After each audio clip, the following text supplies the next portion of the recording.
I go, well, what if I could guarantee you today that whatever your dream is a done deal? How much less worrying could you have? Like, how much could you worry less, try harder, have less sleepless nights, less fear, less just spinning if you just knew it was all going to work out perfectly?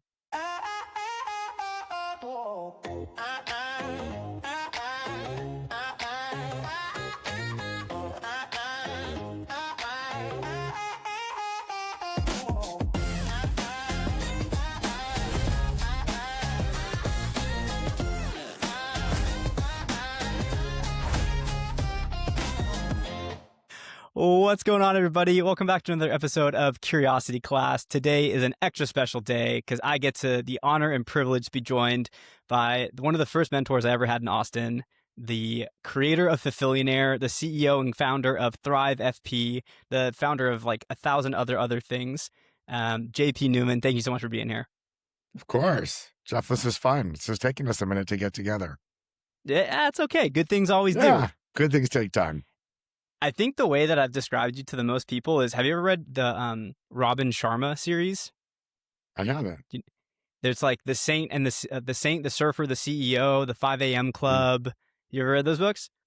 I know about them, but I've not read them. I do know about Okay, them. so in every book they have like this mysterious figure who's like the embodiment of like, he's successful, he's like energetic, and he always teaches the character and he brings you on the journey to like show you the way. That's kind of the way these parables go.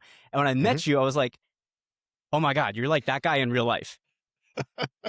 It's wild. It's absolutely wild. So I would love, people probably know who you are already, but for those of you that don't, do you want to give people just a quick background of like who you are, how you got started, etc.?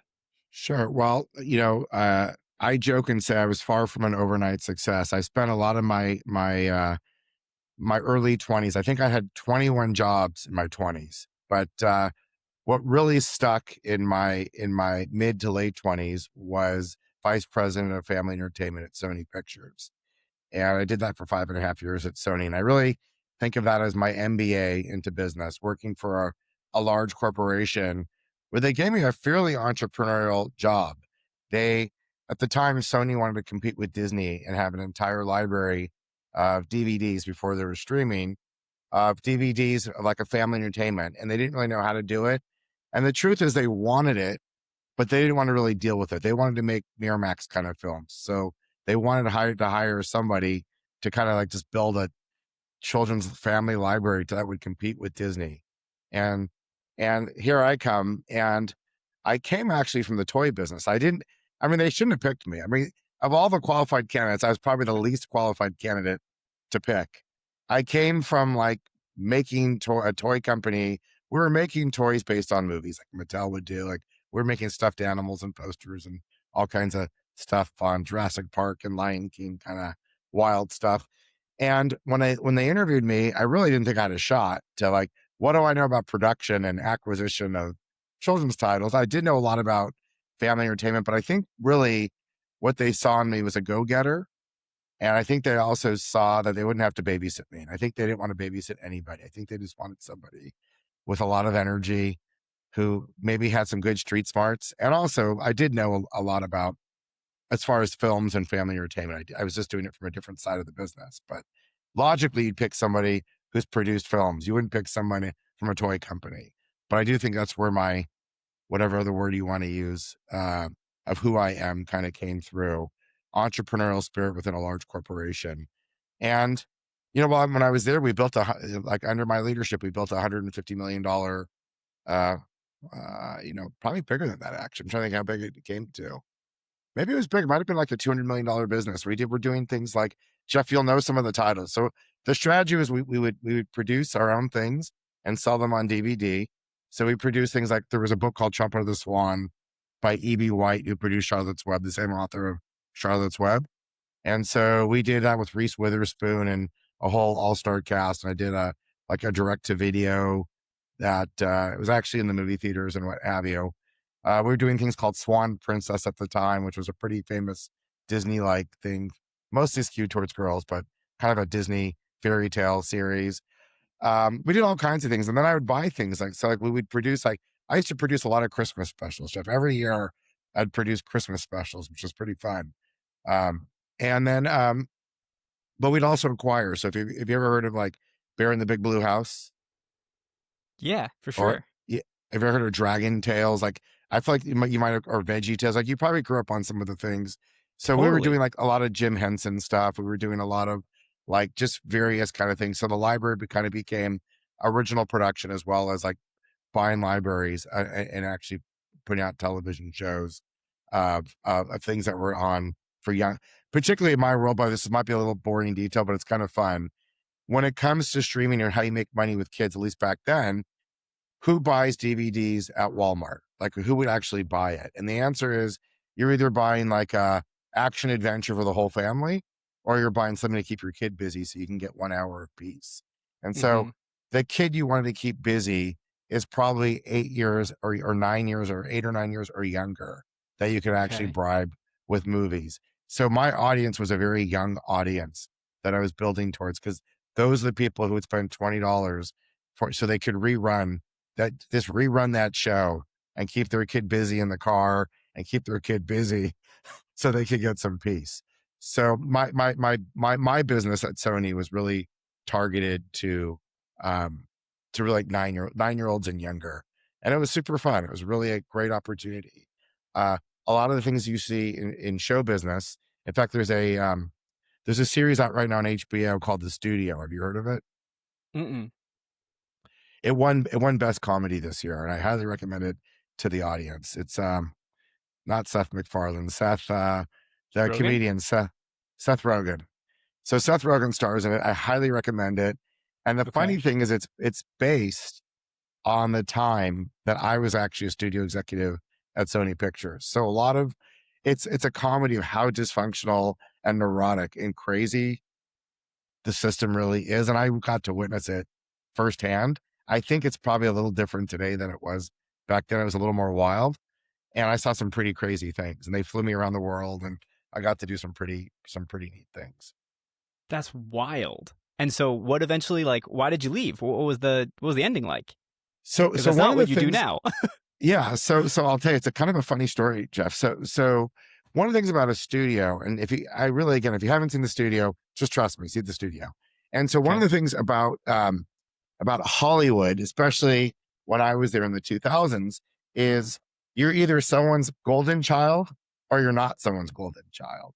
But if you're not a golden child, you're going to get fired pretty quickly. So everyone's Okay. pretty neurotic because everyone thinks they're on the verge of getting fired.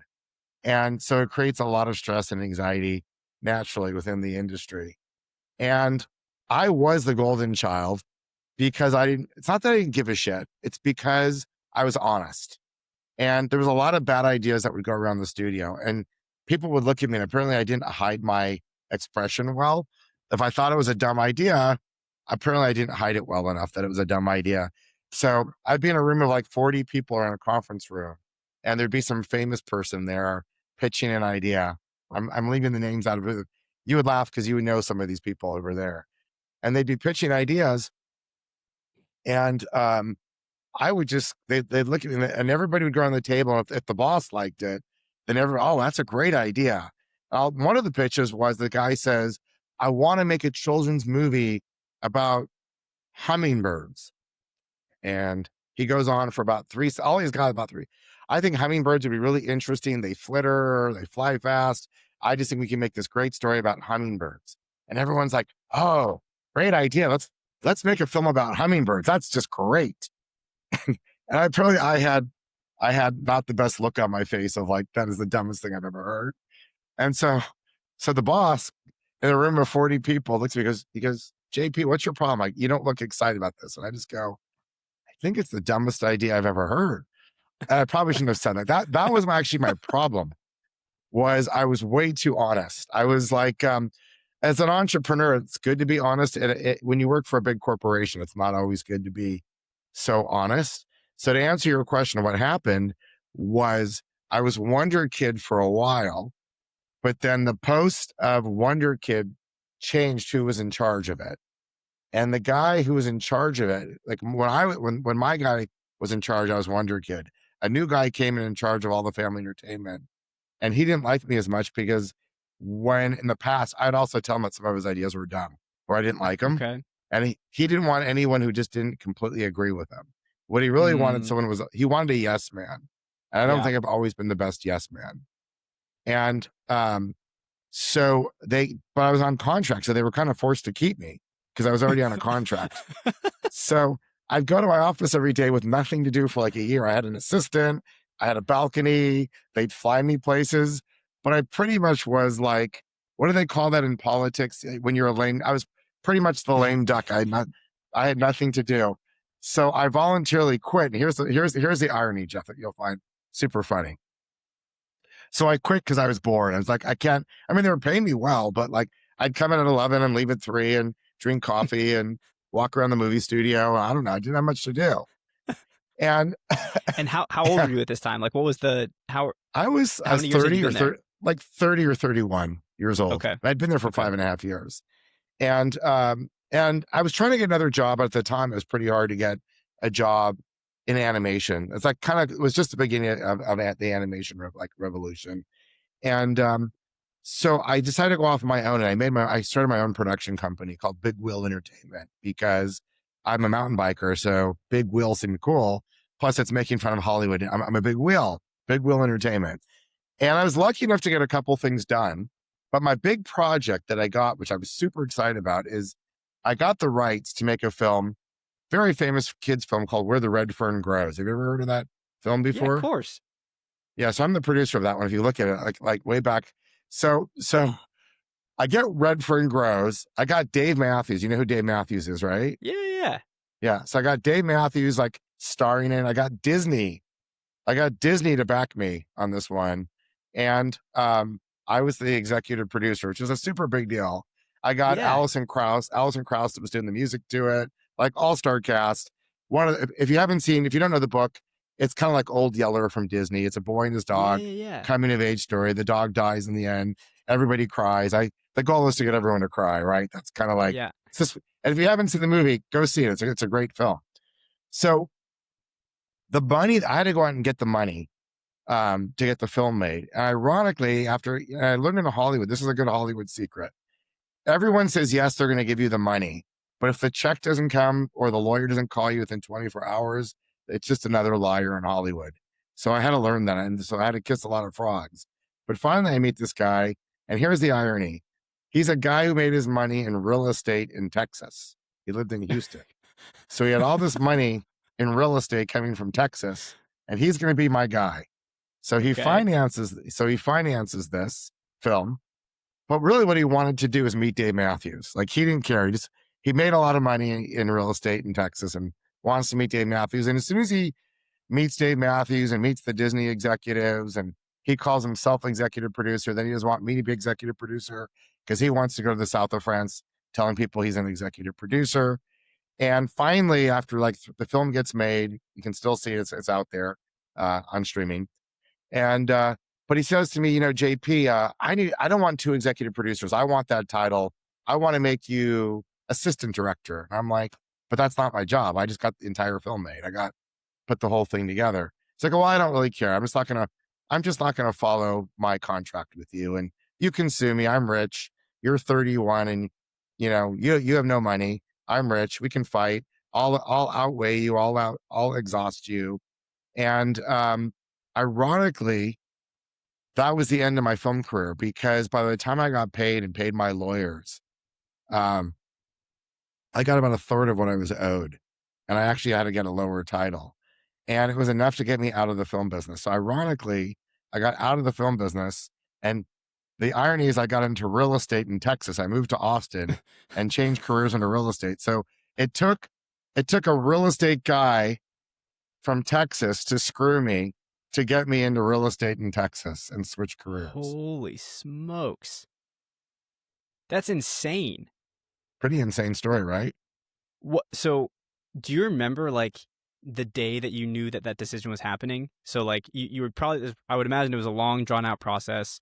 Lawyers were Yeah. involved, etc. What was the day Yeah. like where you came home and you were like, that's it. Like I'm getting a third of what I thought I was, the career that I thought like it's done. And like when did you mentally decide and mentally check out?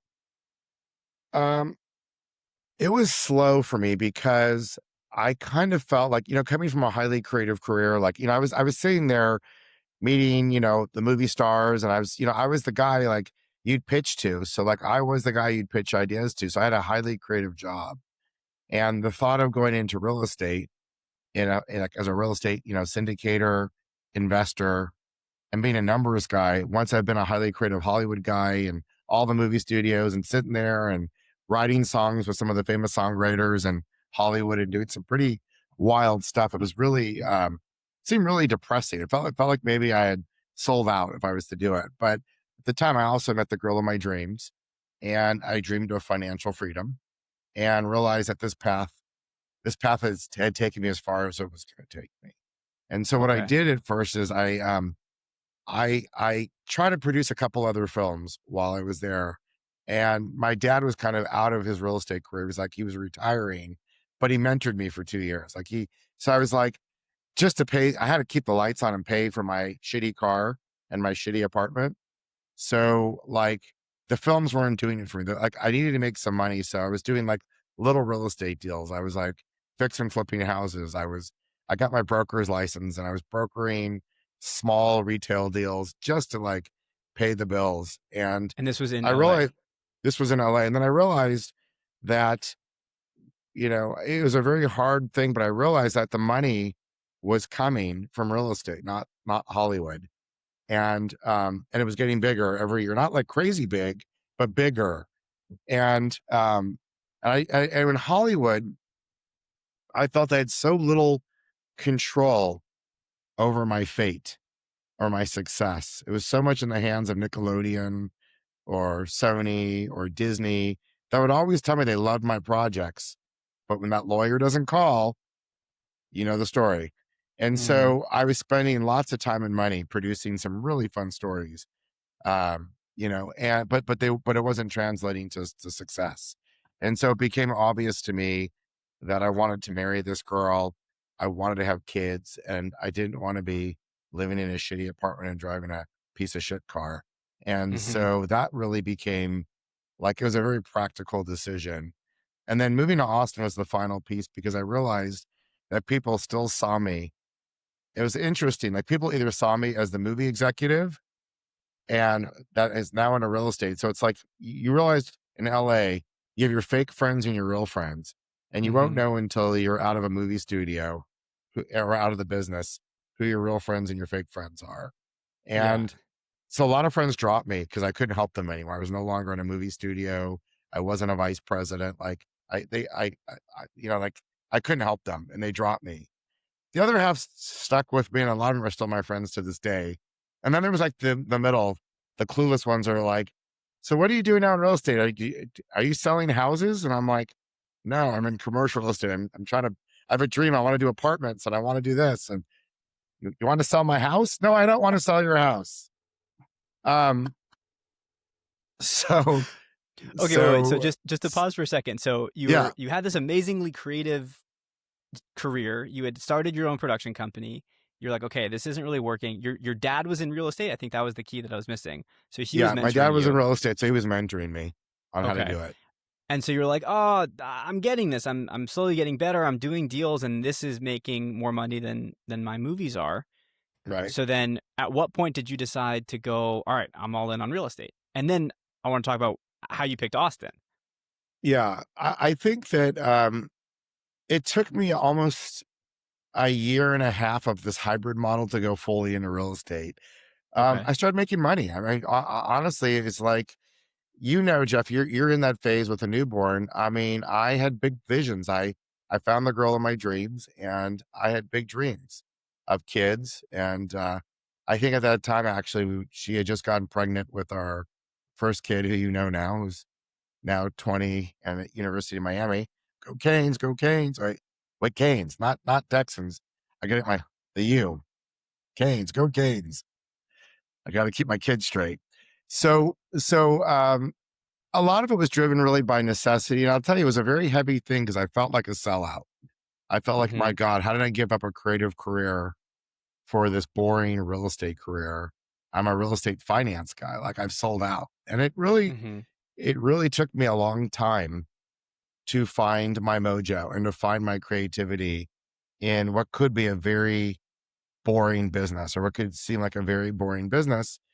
And it took me 5 to 7 years probably of creating some more and more success. And part of moving to Austin was two things. One, I thought Austin would do well. I had a hunch that it would be a good real estate market, and my hunch turned out right.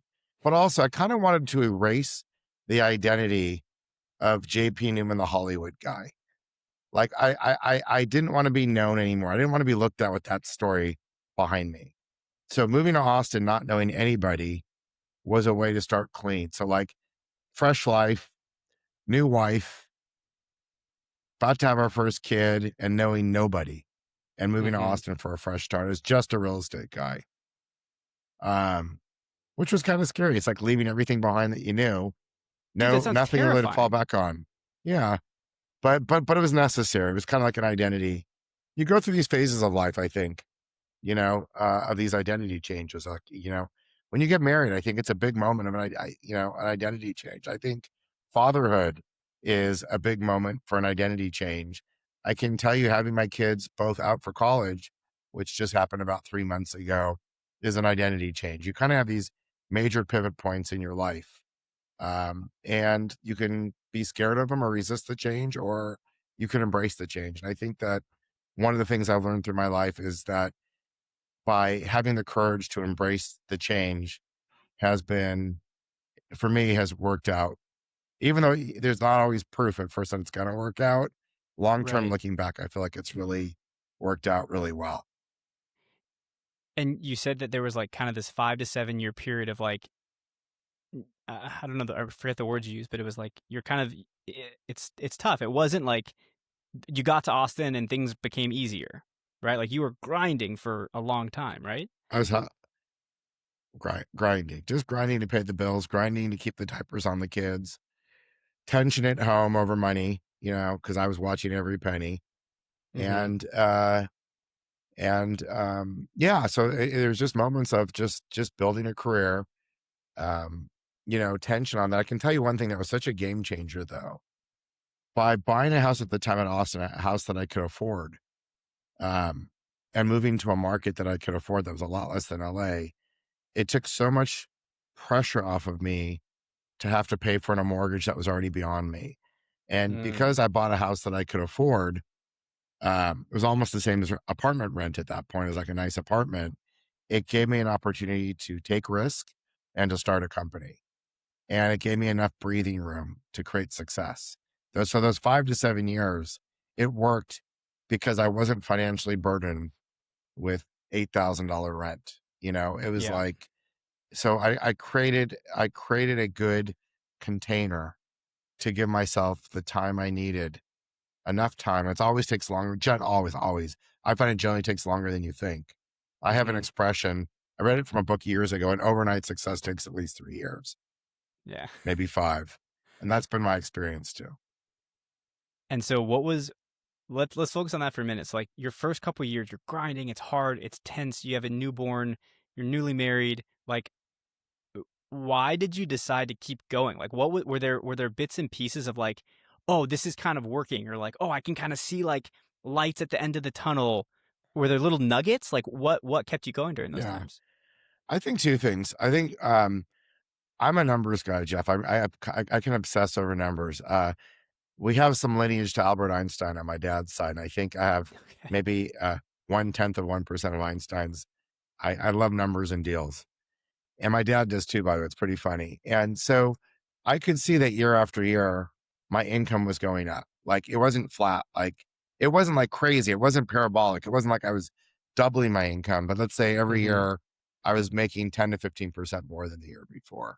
And these weren't Mm-hmm. crazy numbers. These were just paying the bills kind of numbers, right? Like Mm-hmm. living well at a certain point. My kids in nursery school, my wife gets to shop at Whole Foods, like nothing's like everything's cool. Like I got it, Mm-hmm. I got it. And then every year I just got more comfortable. And I think that really, I think this stuff. It's like you get to this point where you love your life, you love your wife, and you love your kids so much, you kind of go all in. You kind of, not everybody does, but I know for me as a father and as a husband, it was like I wanted to be all in on that. Like I didn't want to be half Mm-hmm. in. So it like having some self-sacrifice at the time, whether it totally interested me or I certainly was working a lot of hours.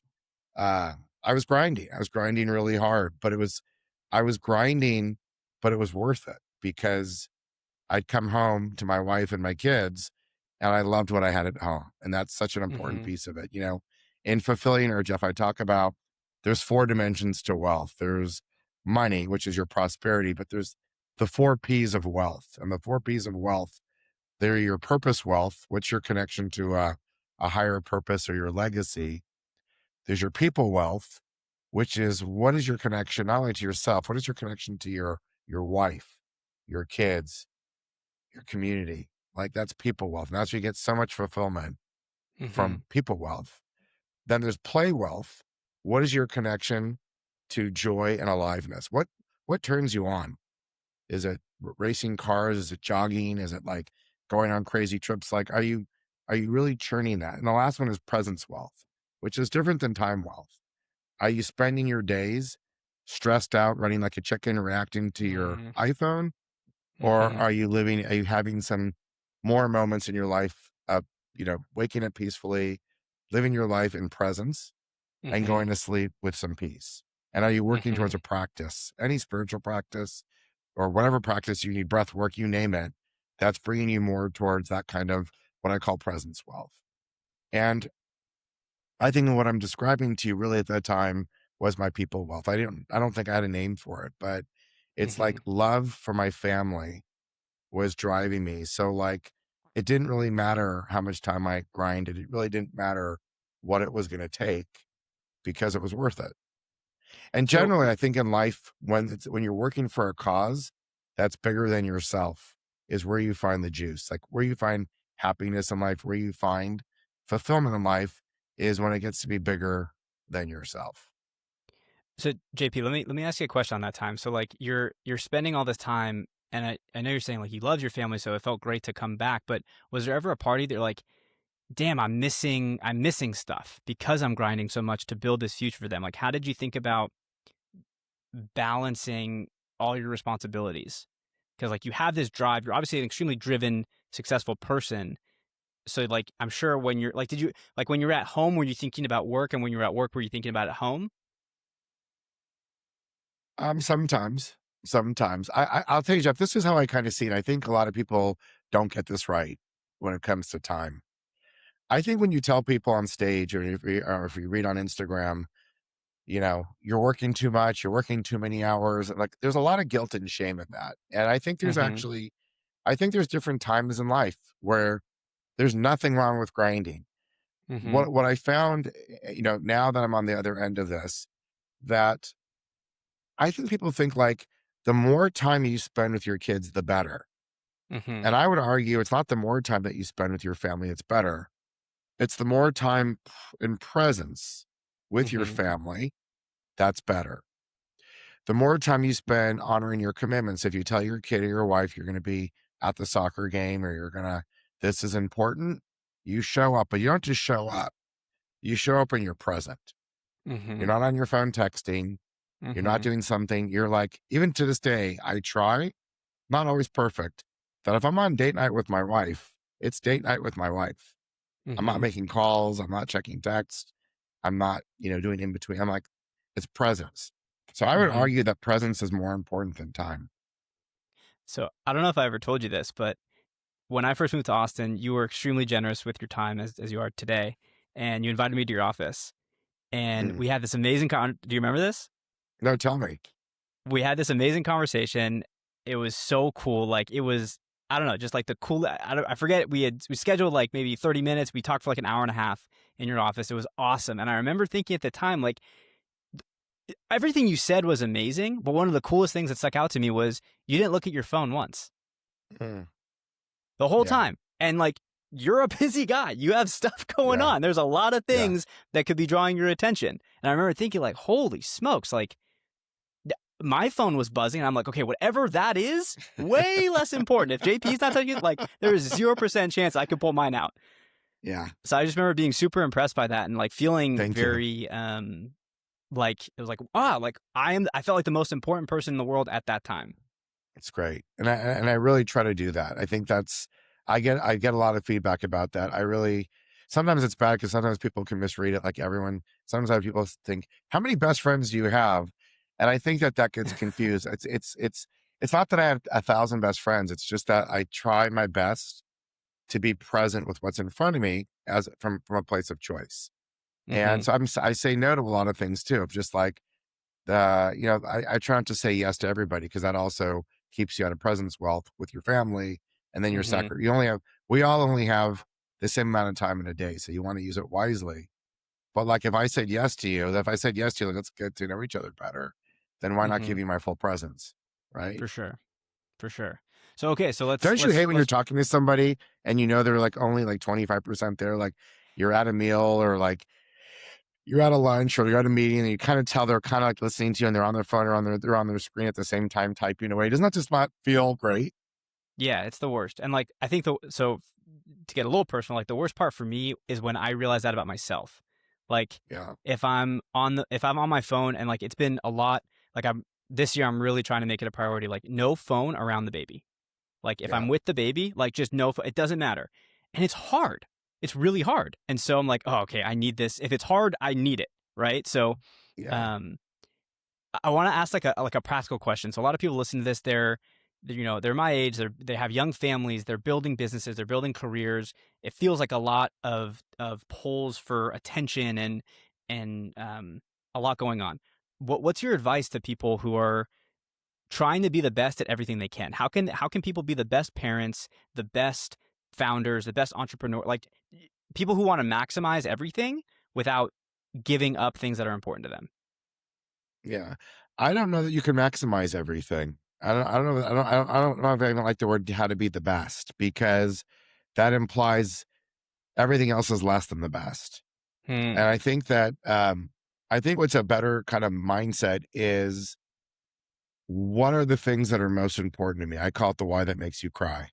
Hmm. So once you know like the 5 things that actually matter to you, and I use my framework of the 4 dimensions of wealth within you, like what is your purpose? Who are your people that you actually give a shit about?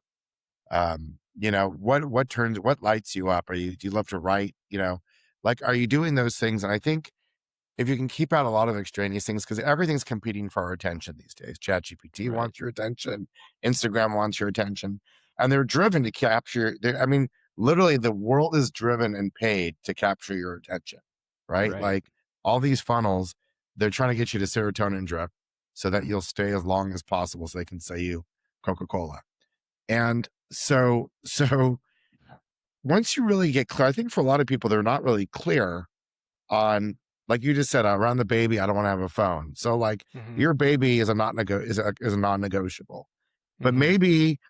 maybe there's 3 or 4 friends that you kind of want, like you feel bad, like you like them, they're not a 10, but like you feel guilty, like they want to go to coffee with you. Everybody wants to do coffee, so I'm going to coffee with this person even though I don't think I can help them that much, but I feel kind of bad. They keep reaching out to me. Like I think that's the extraneous stuff that it's if you can get good at starting to really, and I think there's a way to cut it out without being rude, but just being honest.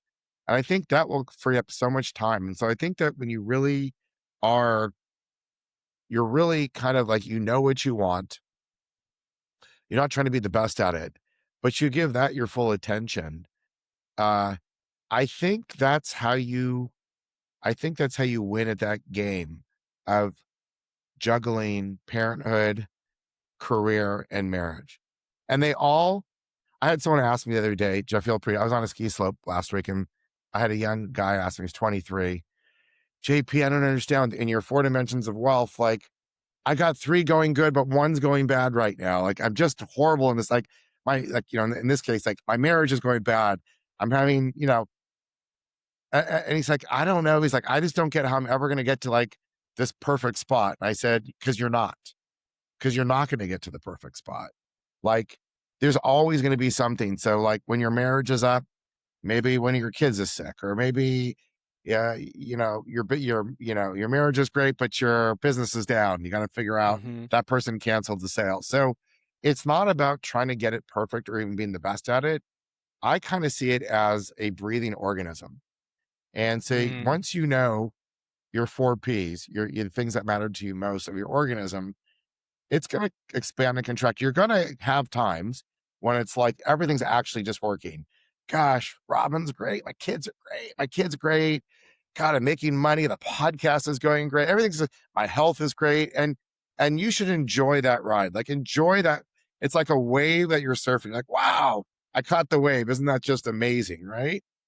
And there's gonna be times where you'll be like, fuck, like my kid's annoying me. I wake up and I'm annoyed and business sucks and I hated the last guest on my podcast, that JP, like on and on, right? Like, and there's gonna be moments like that too. And I think it's like getting better at regulating your nervous system to Mm, not try for perfection, but to really just like, okay, that sucked. And it's that resilience. You have that resilience, Jeff, and you. I mean, it's something I recognized about you early. But I think it's the resilience, the prioritization of what's actually important to you and knowing what's important to you together combined is really what gets you to the next level of what the question you asked me about as far as like how do you juggle that well? It's hmm, with humility and focus.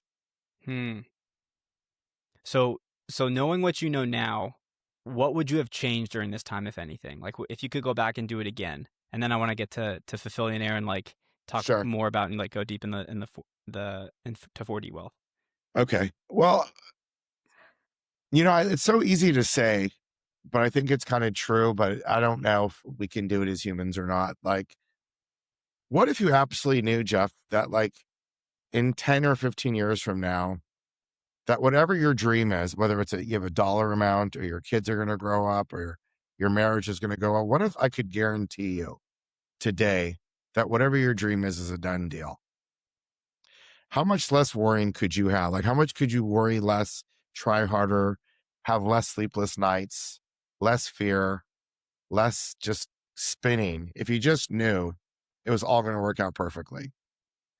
And I think that I spent so much of my 20s worrying about stuff that in the end really didn't matter and that I had no control over and looked sometimes as if it was like the plane was going to crash into the barn. Just looked horrible in all areas, not just one. And, I was at Burning Man a few months ago. And one of the biggest moments I had at Burning Man was it had been a 23-year break. I'd been to Burning Man 23 years earlier and I went back for the first time. And my biggest like emotional realization is that my life actually for me has turned out more fulfilling than the kid from 23 years ago could have ever dreamed of. Like it was better than the dream. And I started crying. I just started crying. It was like 6 a.m. I was just weeping in gratitude. Um, and I think the tears were tears of joy and recognition that, like, wow, I got the girl and it's better than I thought. And, um, and probably with some tears of sorrow, if I was to really think about it, for how much time I wasted worrying about shit that I couldn't control, that didn't really matter in the end. How much time did I burn, in states that if someone would have had guaranteed me that JP, you're gonna get your dream. You can worry about it last, like it's coming. I think that would have been a game changer. And I don't know if Hmm. people can do that or not. I don't know if they talk about this in Judaism, this idea that, it's not only being, satisfied with your lot in life, but continue to be grateful for your lot in life. I mean, you know this, Jeff. This is like some good stuff. And so it's definitely easier said than done. But if you could just like think about that, like, I'm blessed. I have these dreams. I'm willing to work for them. And however it works out will probably be better than my dream. Hmm. And then if it happens, that's super fun. And if it doesn't happen, I guess a lot of it is to interpretation. If it happened or if it doesn't happen, is how you Right. interpret it between your brain, anyways. Right. Well, I'm sure your dreams change as you evolve and mature and I grow. thought I was going to be a studio chairman and produce, animation, and I never thought I was going to live in Texas slinging real estate. That was not That was not part of the plan in my 20s. So, okay, you have this career, you have a very successful career in real estate, and actually, I almost want to not skip over that, but I feel like of all the things we can talk about, that's not what I want to focus on because I think you're Okay. much more of a special person without even if you take the real estate away. But anyone who wants to learn more, like you're a very successful real estate investor, and you've become very successful financially, and so you're entering this really exciting new phase that I want to hear more about. So talk to us about Sure. 40 Well, talk to us about Fulfillionaire. Like, where did that come from? How did you get inspired to do that? And how's it Yeah. going? Yeah. So, having a lot of investors in my career, Thrive FP is we do apartment buildings. I've done about 20,000 apartment buildings. I think it's like $2 billion of real estate value. So I've seen a lot of real estate, touched a lot of real estate. Not that I've done 2 billion, but about $2 billion of value of the real estate to be Yeah. specific. And so I've touched a lot of real estate. It just means I've been around for a minute or two. And um, I think what always amazed me working with investors and even as I started making my own money is I found it took me a long time to find fulfillment around money. I found like there's something I call the net worth trap. So you think about it, you spend your youth, you spend your 20s and 30s building a career to make money. And then for a lot of people, if you really don't have a framework around your money, like why you're making or how much is enough, all of a sudden you start to make money and you're like, oh shit, I don't want to lose it. What do I do to not Right. lose this money? So you've used all that fear and anxiety of not having enough. And now you've just transferred it to the other side of the balance sheet of like defense. So you go from offense to defense, but you haven't changed the emotional state around the money. Right. So you're still in lack, fear, and scarcity because you have and a lot of reasons why is because no one ever teaches us financial literacy. Not only how Hmm. to keep money, so there's the basics like how do you keep the money, how do you invest the money. Like a lot of people tend to do really stupid shit by over risking money because they don't even know, and that's a whole Hmm. other topic we could talk about. But on the mindset side, most people's mindset really sucks around money because no one's ever taught us. So we talk about like what is your mindset around money? What's your grandfather tell you? What did your parents tell you about money? Like Jeff, for you, what are your operating principles that you learned about money? Like my grandfather told me money doesn't grow on trees. Yeah. So for me, it was like eat all your food on your plate. Money doesn't grow on trees, which really means like it's scarcity. Like there's not enough of it. Money doesn't grow on trees. Finish your food. Finish this. Don't waste. Don't Yeah. waste. There's only so much of it. That was my money story. What was your money story?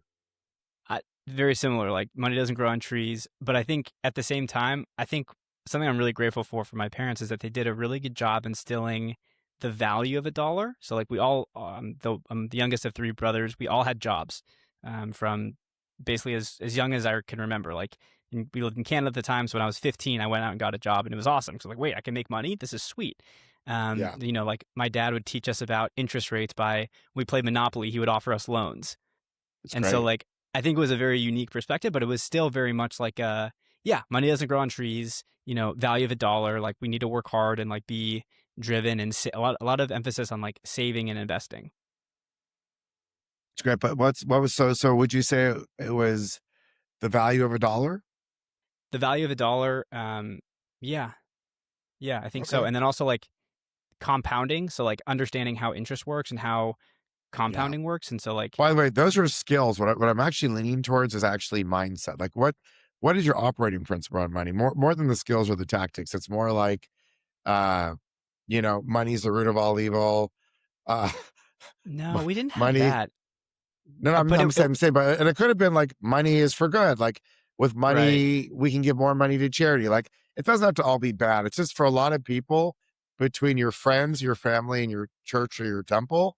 There's a lot Mhm. of negativity around money that money somehow creates misery or that money Sure. creates unhappiness. Like Sure. it's hard. Like, can you really have a lot of money and really be happy? Not many people can do it. Like you're Right. gonna Right. crash the plane. You're gonna become a cocaine addict. You're gonna leave your wife. You're gonna do something stupid if you make a lot of money. You're gonna Right. go to Vegas and gamble it all. You're gonna do some stupid things.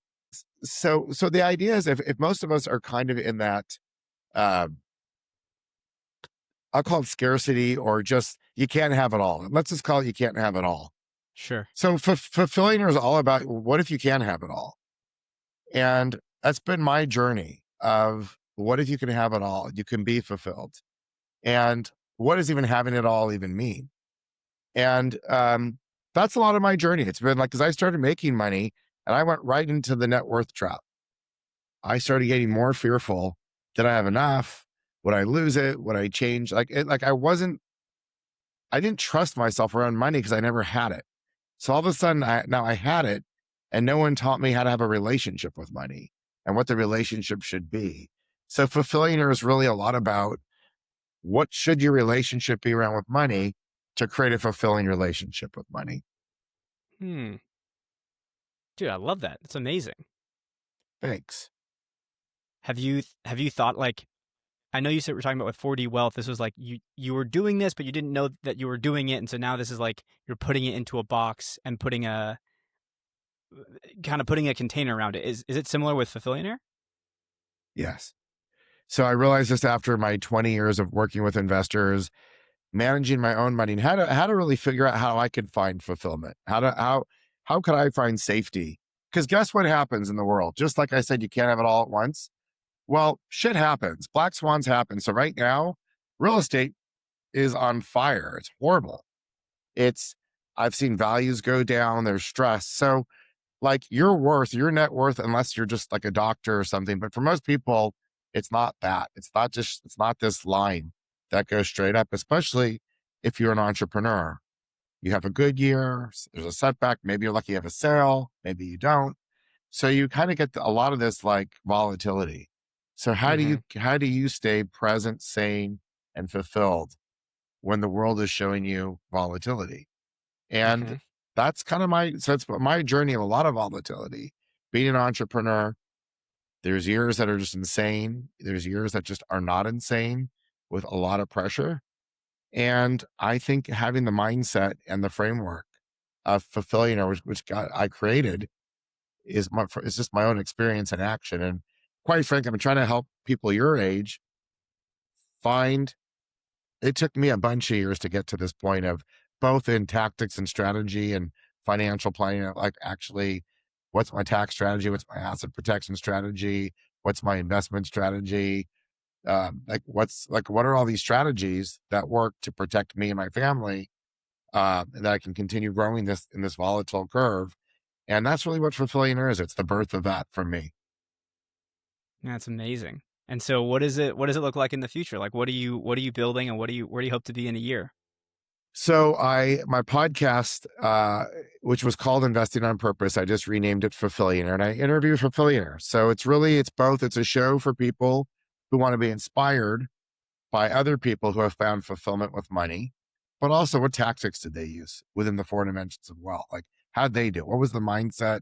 What were the tricks they used to find fulfillment? So for entrepreneurs or people who are on that path of making money, but want to make sure they find fulfillment, that's what my podcast is about.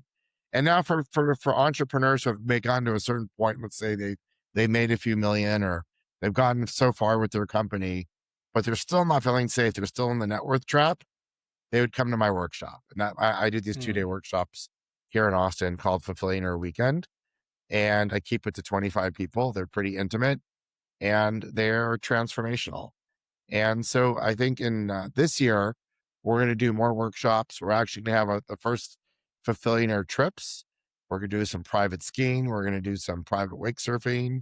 We're going to experiment with that a little bit. We're going to probably have some fireside chats and continue building the community that way, where ultimately you really taking so not just as feeling like a fulfillionaire, giving you ongoing support and tactics, but then being with a community of fulfillionaires, of other people who are living their best lives. And the secret, you can kind of tell you're getting to be a fulfillionaire or that you feel safe around money as you become a better philanthropist, as you learn that giving is as enjoyable and satisfying as receiving, is when you really know you're a fulfillionaire.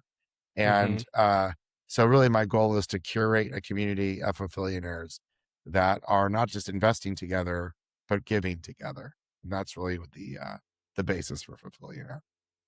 I loved your episode with Mendy about giving Yeah. and it was wild. It was really, One of really my wild. favorite episodes. I keep thinking about that episode. I Hmm. actually have thought about it maybe every day since I've shot it. I just think about little things that came from that episode. Yeah, the give till it hurts is it's been it's been present for me a lot lately. Yeah. Good. Um, when you think about like, are there people in your lives that you look to as mentors for like who are your fulfillionaires other than the ones that you've Yeah. interviewed? But like, are there people you look up to and have relationships with? 100%. 100%. I'd say I probably got 10 people in my life that are my mentors in different areas. Some of our mentors in business, some are mentors in spirituality, some are mentors in but yeah, I'd say my closest friends are fulfillionaires. Um and I'm blessed. That's part of people wealth. So Hmm. yeah. When you're seeking out a mentor, if someone is like, I like what you said that you have mentors in specific categories almost, right? But if Mhm. someone is not holistically like you want to be, but they're really good at one thing, will you kind of filter their advice, or will you kind of like, okay, take what you're really good at, and then the rest I'm gonna leave to the side? Or does someone need to be holistically someone that you want to be like in order to take advice? No. They can be a specialist. Okay. They can be a specialist and that works. It actually sometimes it works better. Sometimes some of the people who are really like almost on the spectrum are Mm-hmm. your smartest people to ask because they're so damn smart and so focused Right. and so dialed in on a category that it could be just the right person. So Right. I say that with great respect. This has nothing to do with people on the spectrum. This is actually a compliment. Yeah. And and when I say that, I'm literally like people who just obsess over a certain topic, they become like a total specialist on that topic. I think that's interesting sometimes. I love For sure. well-rounded people, but sometimes just meeting those people who are just brilliant in a certain subject is super fun to go down that rabbit hole with. Mm-hmm. Well, JP, I feel like I could talk to you for hours and hours, but I want to start kind of wrapping things up here. Yeah. Before we go, I wanted to ask, like, what types of stuff are you? What type of content are you consuming? Do you read books? Do you listen to podcasts? Do you follow people? Like, what kind of Yeah. content do you consume? So I'm really careful what I put between my ears and eyes Mm-hmm. these days because I think the world could be very overwhelming, and I think there's a lot of pessimism in the world and a lot of dystopian futures. And Mm-hmm. I really try to filter myself, even with movies. I just don't want to watch zombie apocalypse movies because I think everything actually does go into it. It sets a filter with you. You may just think it's entertainment. I actually think that the soul is multiple dimensional. I think it's really important, trash in, trash out, or quality in, quality out kind of thing. Mm-hmm. So I say, with that being said, I tend to read a lot of books that, are spiritually uplifting. I just read this week The Lattice, which was a great book, short book by our friend Brett Hurt, which kind of Hmm. explores spiritual traditions with quantum mechanics. Super fun book. Um, yeah, some light reading. I really enjoyed that one. And I'm a nerd. And I just saw a great movie this week. And again, a lot of movies that like it was a movie where the story to me had a lot of it was infused with spirituality, optimism, comedy, and um, it's called "Is This Thing On?" It's in the movie theaters right now with Judd Apatow and Laura Dern Okay. and Bradley Cooper, and it's funny. It's about a couple trying to survive their marriage, and it's so real and very sweet and hard and relatable. They did a phenomenal job writing that. I'm really into scripts. Like as a person who's been pitched 10,000 different ideas, I'm very into story and concept. And I, I, I just watched Stranger Things, the final season of Stranger Things, and I was really disappointed. I mean, it's a great series, but I feel like they landed the plane. Maybe it's too hard to take a 10-year series and land the plane well, but I feel like they just had so many holes in their storylines that was just painful for such a quality thing like Stranger Things. But so yeah, that's kind of I read quite a bit. I do a lot on the podcast side. I really still like Tony Robbins was my mentor when I was 20 years old. I'd say he's still my mentor. I still think he's the absolute best, even on topics like Fulfillionaire. He really inspires me. Peter Diamandis, another great. He just interviewed Elon Musk and Tony Robbins, and so Peter Diamandis, which is the Moonshot podcast, kind of like how technology will create more abundance for us all, not the zombie apocalypse. So I enjoy things like that. Amazing. Well, JP, thank you so much for coming on. I really appreciate you and your time and your mentorship. It means a lot. So thank you. You're welcome, Jeff. Great chatting with you. You said you wanted to dig in things I don't usually talk about. I think you did a pretty good job. Thank you. I appreciate that. That's what we try to do here. All right. Okay. Thank you. Bye, everybody.